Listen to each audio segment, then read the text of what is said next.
এইরকম আলুর রুটি নাস্তার সময় পেলে আর কি খেতে মন চাই বলুন তো। এইরকমভাবে আলুর রুটি আপনারা বাড়িতেই তৈরি করে ফেলতে পারবেন কোনো রকম ঝামেলা ছাড়াই। যদি ভিডিওটি শেষ পর্যন্ত না দেখেন তাহলে কিন্তু একদমই বুঝতে পারবেন না, তার জন্য অনুরোধ রইল ভিডিওটি শেষ পর্যন্ত দেখার।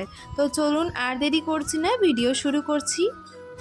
তো দেখতেই পাচ্ছেন এখানে নিয়ে নিয়েছি হচ্ছে কয়েকটা আলুটাকে আগেই ভালোভাবে সিদ্ধ করে নিয়েছিলাম। এমনি নর্মাল জল দিয়ে সিদ্ধ করতে তো সবাই পারেন, তার জন্য আর দেখালাম না। তো সিদ্ধ করা আলুটাকে ভালোভাবে স্ম্যাশ করে নিতে হবে, আর খেয়াল রাখতে হবে যাতে কোনো রকম গুটি গুটি না থাকে, এতে কিন্তু একদমই রুটিটা ভালো হবে না। তার জন্য খুবই ভালোভাবে এটা স্ম্যাশ করতে হবে। তো এবার চলে যাচ্ছি পরবর্তী ধাপে। দেখুন এখানে একটি পাত্রে নিয়ে নিয়েছি হচ্ছে 1 চামচা মতো লবণ, আর নিয়ে নিয়েছি অল্প সাদা তেল, সেটা 2 চামচা মতো সাদা তেল নিয়ে নিলাম। তারপরে এর মধ্যে 2 বাটি মতো আটা নিয়ে নিচ্ছি। আলু সিদ্ধ ও আটার পরিমাণটা কিন্তু একই হবে। এবার পরে যদি আটা একটু কমিয়ে বাড়িয়ে নিতে হয় তাহলে সেটা নিয়ে নিতে পারেন। তো এবার এটা ভালোভাবে মিশিয়ে নিলাম সবগুলোর সঙ্গে। এবার এর মধ্যে দিয়ে দিব গুঁড়ো দুধ, কিছুটা গুঁড়ো দুধ এর মধ্যে দিয়ে দিতে হবে। তারপরে আবারও ভালোভাবে এটাকে মিশিয়ে নিতে হবে সবগুলো উপকরণকে একসঙ্গে। সবগুলো মেশানো হয়ে গেলে এর মধ্যে ওই আলু সিদ্ধটা দিয়ে দিতে হবে। দেখুন এটাতে কিন্তু কোনো রকম গুটি গুটি নেই, খুবই ভালোভাবে এটাকে স্ম্যাশ করে নিয়েছি। এবার এটা ওর মধ্যেই দিয়ে দিলাম।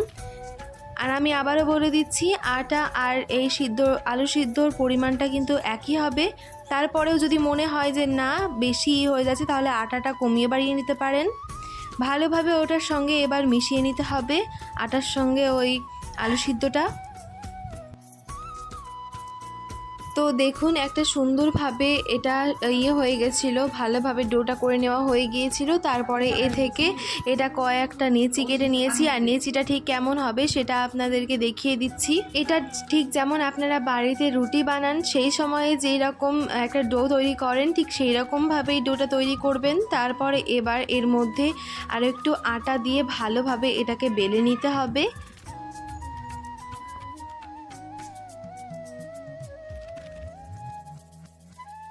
তো দেখুন এটা রুটির মতো করে বেলে নিয়েছি, আর এটা বেশি পাতলাও হবে না বেশি মোটাও হবে না, ঠিক যেমন রুটি করেন ঠিক সেই রকমই হবে। তো এবার এটা দিয়ে দিলাম তাওয়াতে। তো এবার এর মধ্যে দিয়ে দিব এই যে ঘিটা দিয়ে দেওয়ার পরে এইভাবে যেমনভাবে ভিডিওতে দেখলেন ঠিক সেই রকমভাবে এরকমভাবে নাড়িয়ে দিতে হবে। দেখবেন আস্তে আস্তে এটা ফুলে উঠবে, খুবই সুন্দরভাবে এটা হবে। দেখুন প্রতিটা রুটি এরকমভাবে ফুলবে, আর ফুললে কিন্তু বেশ নরম হয়। তো এইরকমভাবে আপনারা বাড়িতে একবার হলেও করে দেখবেন।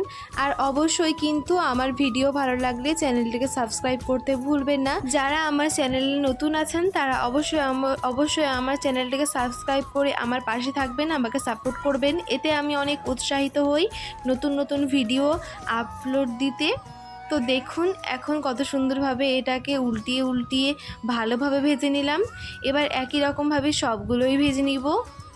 তো এখন দেখুন আমাদের কিন্তু রুটিগুলো সবগুলোই করে নেওয়া হয়ে গেছে। আর এই যে আপনাদেরকে দেখিয়ে দিচ্ছি যেটা কতটা নরম হয়েছে, কতটা সুন্দর হয়েছে। তো দেখুন কতটা সুন্দর হয়েছে, আর ভেতরটাও বেশ সুন্দর জালিদার হয়েছিল। তো এইরকমভাবে বাড়িতে একবার হলেও করে দেখবেন, আশা করব অনেক ভালো লাগবে আর বাচ্চারা অনেক পছন্দ করবে। এটা নাস্তাতে করে খেলে সবারই মুখে একেবারে লেগে থাকবে।